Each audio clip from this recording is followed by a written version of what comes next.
Hello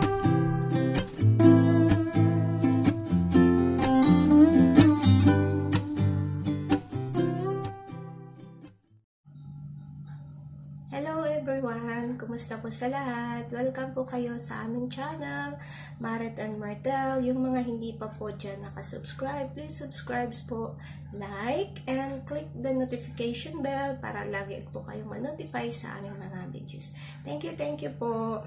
Ngayon po, i-share ko po sa inyo kung paano po gumawa ng basic na dalgona coffee. Ayan, ang dalgona coffee po ay isa siyang cold drinks po. Ang main ingredients po niya ay coffee, pwede po granules or powder, sugar, pwede po white or brown sugar,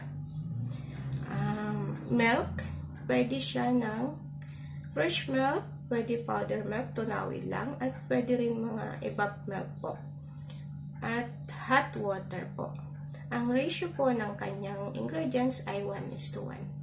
So, kung gagawa po kayo ng isang baso ng dalgona coffee, pwede na po ay 1 tablespoon ng milk. Ay, hindi po. 1 tablespoon po ng sugar, 1 tablespoon po ng coffee, 1 tablespoon po ng hot water. Pero ako po, dahil ang gagawin ko po ay 2 baso at yung baso ko po ay may kalakihan, so, ang gagamitin ko po ay 3 tablespoon. So, 3 tablespoon ng sugar, 3 tablespoon ng water, yung hot water, at 3 tablespoon po ng coffee.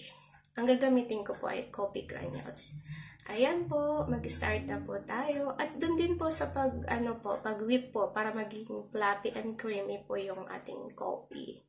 Coffee and sugar and water. Ang ginamit ko po ay mixer. Hand mixer. Pero kung wala po kayong hand mixer, pwede din po ang wire whisk. Bulol pa. Ayan po. Sige po, start na po natin. Basic lang po. First try ko pa lang po ito. Thank you po sa lahat. God bless everyone.